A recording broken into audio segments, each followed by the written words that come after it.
রাজা বুঝতে পারলেন এটি কি কারণ, আমি মূর্তি তৈরি করতে দিলাম কিন্তু এটি অসম্পূর্ণ মূর্তি, এটি তো হয় না, আমি তো এই মূর্তিকে আমি তো সেবা দিতে পারি না, অসম্পূর্ণ মূর্তিকে সেবা দিতে পারি না। আমি যে ভগবানের যে দর্শন পেয়েছি সমুদ্রে স্নান করার সময়, এটি তো সেই মূর্তির আকার হয়নি। এই ভেবে তিনি আবার মন্দির থেকে বের হয়ে দ্রুত গতিতে সমুদ্রে যখন ঝাঁপিয়ে পড়লেন তার প্রাণ বিসর্জন, তোমার মৃত্যু হোক, তোমার আত্মহত্যার কোনো কারণ নেই, আমি ওই মূর্তির মাঝে আমি অবস্থান করছি, তুমি আজ থেকে ওই মূর্তিকেই তুমি আমার প্রতিচ্ছবি হিসেবে, আমার মূর্তি হিসেবে তুমি পূজা অর্চনা করবে। তো এই মন্দিরে ছিল যে তিনটি মূর্তি, আপনারা সবাই জানেন, কৃষ্ণ, বলরাম, সুভদ্রা, দুই ভাই এবং ভগ্নী সুভদ্রার মূর্তি। এবং সেই থেকে ইন্দ্রদম্ন, সত্যযুগের অবন্তী নগরের রাজা ইন্দ্রদম্ন, তার ইচ্ছা অনুসারে, তার অভিপ্রায় অনুসারে, তার সাধনার ফলে আমরা এই জগন্নাথ দেবকে পেয়েছি এবং ওইভাবে আজও এই জগন্নাথ দেব পূজিত হয়ে আসছে।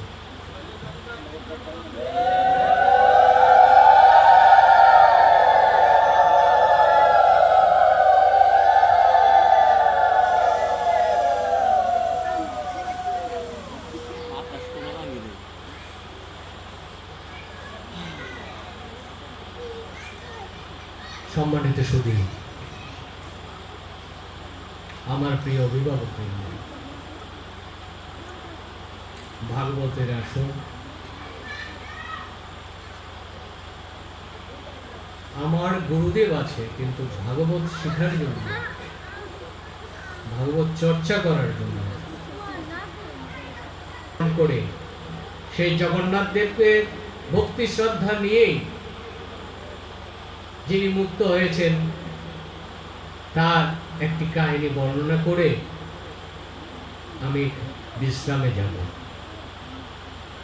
মাধব জগন্নাথ দেবের একজন পরম ভক্ত, সদা সর্বদা মাধব জগন্নাথের পূজা অর্চনা করে, নিয়মিত পূজা দান করে। প্রতিদিনের মতো জগন্নাথের সেবা দিয়ে জগন্নাথ দেবকে শয়ন দিয়ে মন্দিরে তার ভাঙ্গা কুটিরে এসে নিদ্রায় গেত। মধ্যরাতে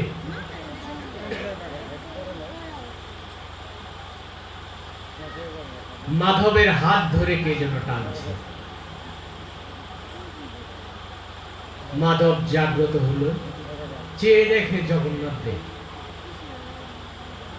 মাধব এতই ভক্ত, মন্দিরে জগন্নাথ দেবের সাথেও কথা বলে।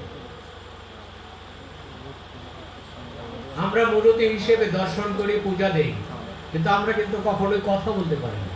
কিন্তু মাধব যে মন্দিরে পূজা অর্চনার সময় তার সুখ দুঃখের কথা জগন্নাথকে বলতে পারে, তার কষ্টের কথা বলতে পারে, তার ইচ্ছার কথা বলতে পারে। তা হাত ধরে যখন টানছে জগন্নাথ দেব, তো মাধব বলছে, কি ব্যাপার প্রভু, এই মধ্যরাত্রে আপনি কেন মন্দির থেকে এখানে বের হয়ে আসলেন? জগন্নাথ দেবকে ভগবান শ্রীকৃষ্ণ, ভগবান শ্রীকৃষ্ণ তার বনে চুরি করতেন, তার সখাদের নিয়ে বাগানে হাঁটতেন, বাগানে বেড়াতেন। এক বাগানের আম, এক বাগানের কুল, এক বাগানের কলা, এগুলো সে চুরি করে খেতেন সখাদের নিয়ে। জগন্নাথ বলেন, দেখো মাধব, আমার অভ্যাসটা তো দূর হয়নি। তুমি তো জানো আমি বৃন্দাবনে এই কাজগুলো করেছি, আমার সখাদের নিয়ে আমি আম পেড়ে খেয়েছি, কুল পেড়ে খেয়েছি, কদলী বনে গিয়ে আমি কদলী খেয়েছি, আমার সেই অভ্যাসটা যায়নি। আমার খুব শখ, আমি কাঁঠাল খাই। মাধব বললেন যে কাঁঠাল খাবে, তো কাঁঠাল এখন কোথায় পাবো? সকালবেলা কাঁঠাল দেব না, সকালবেলা হবে না,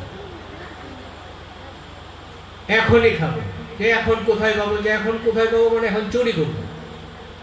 মাধব বললো যে আপনি চুরি করবেন? আমি বৃদ্ধ বয়সে চুরি করব? কাঁঠাল চুরি করব, অন্য কিছু নয়। এটি হতে পারে না প্রভু। আপনি 10টা চান, 100 চান, 1000 চান, যত কাঁঠাল চান, যে ফল চান, আমি সকালবেলা আপনাকে এনে দেব। কিন্তু জগন্নাথ দেব তার ভক্তকে পরীক্ষা করার জন্য নাচর বান্দা, না মাধব আমি কাঁঠাল চুরি করব। যে কোথায় চুরি করবেন? রাজার বাগানে। পাশে রাজা, তার বাগান আছে, কাঁঠাল বাগান, সেই বাগানে যায়। তো মাধব তো আসলে জগন্নাথের সেবক, নিরুপায় হয়ে তিনি জগন্নাথের কথায় রাজি হলেন এবং বাগানের কাছে গেলেন। জগন্নাথ বলল যে মাধব তুমি গাছের নিচে থাকো, তুমি পাহারা দাও, আমি গাছে উঠব। তো মাধব বলল যে ঠিক আছে। জগন্নাথ দেব বললেন মাধব যদি কোনো লোক আসে তুমি শব্দ করবে, শব্দ করলে আমি বুঝতে পারবো যে হয়তো লোকজন আসতেছে, তখন আমরা দুজন পালিয়ে যাব। ঠিক আছে আপনি ওঠেন। জগন্নাথের কি করলেন? সেই কাঁঠাল গাছে উঠলেন। সেই কাঁঠাল গাছে সবচেয়ে বড় বড় যে কাঁঠালগুলো আছে, সেই কাঁঠালগুলো এমন ভাবে মাটিতে নিক্ষেপ করছে, স্বাভাবিকভাবে যে শব্দটি হওয়ার কথা সেই শব্দটা তার চেয়ে অনেক বেশি শব্দ হচ্ছে। ইচ্ছা করে করছে যাতে লোকজন জাগরিত হয়। তো মাধব নিচে থেকে বলছে এত জোরে জোরে ফেলো কেন, তো শব্দ করো কেন, একটু আস্তে আস্তে ফেলো, একটু নিচে এসে ফেলো। কিন্তু তার কথা শুনছে না, একের পর এক কাঁঠাল ফেলছে।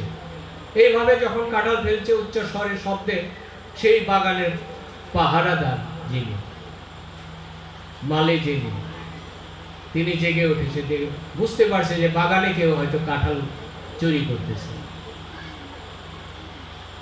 তৎক্ষণাৎ উনি তার জায়গা থেকে কেড়ে কেড়ে বলে দৌড়ে যে গাছে কাঁঠাল পাড়তেছে জগন্নাথ দেব এবং মাধব, সেই গাছের ওই দিকে আসছে।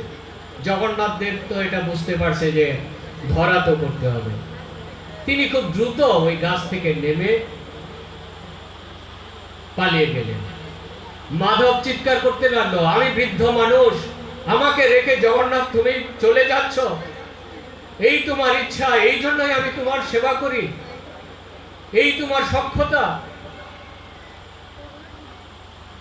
জগন্নাথ বললেন সকালবেলা তোমার বিচার হবে, সে পর্যন্ত তুমি থাকো, আমি চললাম। এই বলে চলে গেল। পাহারাদার এসে মাধবকে দেখে খুব মুমূর্ষ ভাবে, মানে খুব চিন্তিত হয়ে, বিষণ্ণ হয়ে, আপনি এই কাজ করতে পারলেন? আপনাকে এত সম্মান করি, আপনি সব সময় জগন্নাথের পূজা অর্চনা করেন, জগন্নাথের মন্দিরে পড়ে থাকেন, আপনি শেষ বয়সে, এই বয়সে এসে আপনি চুরি করলেন? আপনার কত কাঁঠাল খাওয়ার ইচ্ছা ছিল, আমাকে বলতেন, রাজাকে বলতেন, আপনার মন্দিরে আমরা কাঁঠালের তো কাঁঠাল দিয়ে দিতাম, আপনি কেন চুরি করলেন? মাধব বলল আসলে আমি চুরি করি না। আপনি চুরি করেন নাই, কে চুরি করেছে? এখানে কে এসেছে? যে আমি তো নিজে আসি নাই, আমাকে জগন্নাথ দেব মধ্যরাতে আমার গৃহে যেয়ে বলল মাধব আমি বৃন্দাবনে অনেক চুরি করে খেয়েছি, আমার সেই অভ্যাস জানি, আমার খুব ইচ্ছা হয়েছে আমি কাঁঠাল খাবো, চলো মাধব আজকে আমরা চুরি করে কাঁঠাল খাই। আমি সেই জগন্নাথের দেবের কথা শুনে আমি তাকে শ্রদ্ধা করি, ভক্তি করি, তার সেবা করি, তারই কথায় আমি আজকে এখানে এসেছি। কিন্তু আমার প্রভু আমাকে রেখে চলে গেলেন। পাহারাদার মালি এটি বিশ্বাস করতে পারল না, এটি কখনোই সম্ভব নয়, জগন্নাথ কখনো এখানে আসতে পারে না, তুমি মিথ্যা বলছো। তাই যদি তুমি প্রমাণ করতে পারো যে জগন্নাথ এখানে এসেছিল, তখন তোমাকে মুক্তি দেব, আর যদি প্রমাণ করতে না পারো তাহলে তোমার মুক্তি হবে না, তোমার শাস্তি হবে, এবং ভীষণ শাস্তি। আমি রাজাকে দিয়ে তোমাকে কঠিন শাস্তি দেব। এই বলে তিনি মাধবকে সেই কাঁঠাল গাছে বেঁধে রাখলেন। মাধব বললেন, জগন্নাথ, তোমার এই লীলা, তুমি আমাকে বেঁধে রাখলে, আমাকে রেখে চলে গেলে, সকালবেলায় আমার বিচার হবে, না জানি কি রাজা আমাকে কত বড় শাস্তি দেয়। এই ভেবে তারপরেও ভাবলো, আমি যার সেবা করেছি সেই প্রভুই তো আমাকে এখানে এনেছে, শাস্তিও তারই জন্যই হবে। এই ভেবে সে সারা রাত ওই গাছের সাথে বেঁধে রইল। সকালবেলা যখন সূর্য উঠছে, হঠাৎ করে এই জগন্নাথ চেয়ে দেখে যে বেড়া ভেঙে এসেছে, সেই বেড়ার মধ্যে জগন্নাথের গায়ের কাপড় সেই বেড়ার মধ্যে রয়েছে।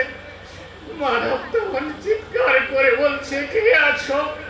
দেখো, এই যে জগন্নাথ এসেছিল তার প্রমাণে দেখো, তার কাপড় খানা বেড়ার মধ্যে রয়েছে। মালি তার চিৎকার শুনে সেই মাধবের কাছে আসলেন, এসে জিজ্ঞেস করলেন, কি হলো মাধব? তখন মাধব বলল, তুমি বিশ্বাস করো নাই, আমাকে জগন্নাথ নিয়ে এসেছিল। ওই দেখো জগন্নাথের কাপড় ওই বেড়ার মধ্যে, কাটার মধ্যে আটকা আছে, ছেঁড়া কাপড়। তিনি তাড়াতাড়ি যাওয়ার সময় তার কাপড় খানা ছিঁড়ে গেছে। সেই মালি ও ধর্মপ্রাণ ব্যক্তি সে বুঝতে পারলো হয়তো এটি সত্যই হবে। আমি জগন্নাথের দর্শন করতে পারিনি, কিন্তু এই মাধবের দর্শন করলাম। মনে মনে তার ভিতরের কথা ভিতরে রেখে মাধবের বান না খুলে বললো যে ঠিক আছে, তুমি এখানে থাকো, আমি রাজাকে ডেকে আনছি। রাজাকে ডেকে আনলেন। রাজা সব ঘটনা শুনলেন, মাধবের বন্ধন খুলে দিলেন, এবং রাজা দেখলেন যে সত্যিই তো এটি জগন্নাথের কাপড়। রাজা বললেন, তার মন্ত্রীকে বললেন, যাও মন্দিরে গিয়ে দেখে আসো আসলে কি এটি জগন্নাথের কাপড় কিনা। মন্ত্রী রাজপুরোহিতকে নিয়ে যখন মন্দিরে গেলেন, মন্দিরে গিয়ে দেখলেন জগন্নাথের গায়ে অর্ধ ছেঁড়া কাপড়। সেই রাজপুরোহিত এসে রাজাকে বললেন, রাজা ঠিকই আছে, এটি জগন্নাথেরই কাপড়, তার গায়েও অর্ধেক কাপড় রয়েছে আর বাকি অর্ধেক কাপড়ের কাটার মধ্যে রয়েছে। রাজা তখন জগন্নাথ মাধবকে জড়িয়ে ধরে বললেন, মাধব, যে জগন্নাথের মূর্তি স্থাপন করেছি, যাকে কখনো দেখতে পাইনি, তুমি তার সাথে লীলা করো, তার সাথে কথা বলো, তোমার জীবনে ধন্য, তোমাকে পেয়ে আমরা ধন্য। মাধব, আজ থেকে তোমারা ওই ক্ষুদ্র গৃহে থেকে, ক্ষুদ্র মন্দিরে থেকে জগন্নাথের সেবা করতে হবে না। আমি তোমার জন্য বিশাল আকারে কৃষ্ণ, বলরাম, সুভদ্রার জন্য মন্দির তৈরি করে দেব, এবং আমার এই কাঁঠাল বাগান আমি জগন্নাথের নামে আমি এটি মুক্ত করে দিলাম। আজ থেকে আমার যত ফলের বাগান আছে, সমস্ত ফলের বাগানের ফল এই জগন্নাথ দেবের পূজায় লাগবে, এবং বিশেষ করে এই কাঁঠাল। আর সেই থেকে আজ অবধি নির্দেশনা, জগন্নাথ দেবের পূজায় সম্মানিত ভক্তবৃন্দ, আপনারা যদি আর কিছু নাও দিতে পারেন, অন্তত পক্ষে একটি কাঁঠালের একটি কুশ হলেও এই জগন্নাথের সেবায় দিবেন। এই কথা যখন চতুর্দিকে ছড়িয়ে পড়ল, চারিদিক থেকে ভক্তবৃন্দ এসে ওই মন্দির দর্শন করে মাধবের চরণ ধুলি নেয়। মাধব ভাবে জগন্নাথকে বলে, এই কি তোমার লীলা? তুমি আমাকে বড় করেছ, আমি তো বড় হতে চাইনি, আমি তো ভক্তবৃন্দের চরণ ধুলা দিতে চাইনি। সবাই আমার চরণে লুটিয়ে পড়ে আমারে ধুলা দিতে চায়, আমি তো আমারে ধুলা কাউকে দিতে চাই না। আমি শুধু তোমার ধুলা নিতে চাই। আমি এত বড় হতে চাই না, আমি জীবন এখানে রাখবো না। এই ভেবে মন্দিরে ঢুকে ছোট্ট একটি জগন্নাথের মূর্তি নিয়ে রাতের আধারে মাধব সেই মন্দির থেকে হারিয়ে গেলেন, চলে গেলেন দূর থেকে দূরান্তরে। ছুটতে ছুটতে গভীর অরণ্যে চলে গেলেন। সেই অরণ্যে গিয়ে খড়কুটা দিয়ে মন্দির তৈরি করে সেইখানে সেই জগন্নাথের পূজা অর্চনা করেন। প্রতিদিনের মতো স্নান করে পূজা অর্চনা করেন এবং তারপর বাগানের ফল যা কিছু পায় খাবার সেই খেয়ে সেই মাধবের জীবন। তো একদিন প্রত্যুষে স্নান করার যখন যাচ্ছে জগন্নাথ, হঠাৎ করে ময়লা একটি ভাগাড়ে পড়ে যায় জগন্নাথ। সেই ময়লা ভাগাড়ে যখন পড়ে যায় তখন জগন্নাথ সবাইকে পাশ দিয়ে যখন যারাই যায় তাদেরকে বলে, তোমরা একটু আমার হাতটা ধরে তুলো, আমাকে একটু জল দাও, আমি পবিত্র হয়ে স্নান করে আমি আমার প্রভু জগন্নাথের পূজা দেব। কিন্তু সেই ময়লা ভাগাড়ে থেকে কেউ মাধবকে তুলল না। মাধব অনেক কষ্ট করে সেই ভাগাড় থেকে উপরে উঠলেন, কিন্তু যেখানে গিয়ে স্নান করবে সে চিন্তা করলো, এই ময়লা দেহ নিয়ে আমি যদি সেই পুকুরে গিয়ে স্নান করি, ওই জলাশয়ে গিয়ে স্নান করি, তাহলে তো সেই জল অপবিত্র হয়ে যাবে। তাই বারবার পথিক যারাই যাচ্ছে সকল পথিককে বলে, আমাকে এক ঘটি জল এনে দাও, আমি স্নান করে পবিত্র হই। কিন্তু কেউ জগন্নাথের কথায় সাড়া দিল না, কারণ তার গা থেকে গন্ধ বের হয়ে আসছে, তার কাছে কেউ যায়নি। এদিকে বেলা প্রায়, জগন্নাথের যে সময়ে পূজা দেওয়া হয় আপনারা জানেন যে জগন্নাথের সদা সর্বদা সব সময় জগন্নাথকে পূজা দেওয়া হয়। এই জন্য জগন্নাথের মুখ সবসময় ভেজা থাকে। সে চিন্তিত হয়ে বললো, আমার কি আজকে জগন্নাথের পূজা দেওয়া হবে না?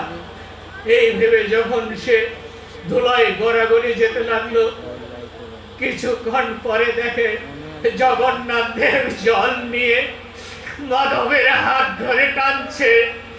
মাধবকে বলছে, মাধব এই জল নাও, এই জল দিয়ে স্নান করো।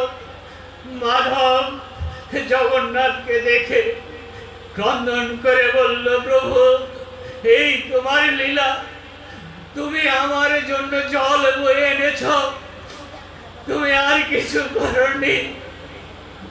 তুমি আমাকে এত পুরস্কৃত করার পর আজকে এই বিপদের সময় নিজ হাতে জল এনে আমাকে তুমি স্নান করার সুযোগ করে দিলে।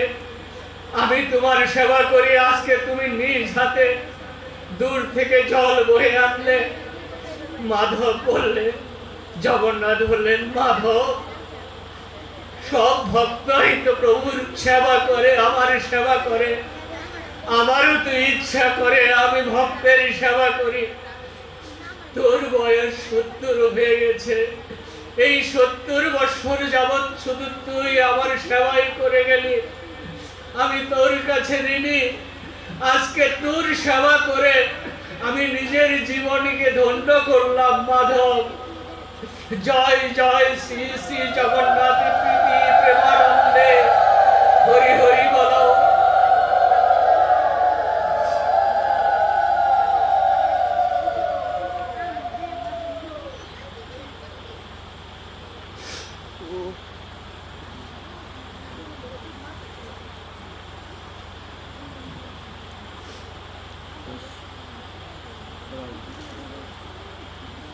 সম্মানিত উপস্থিতি,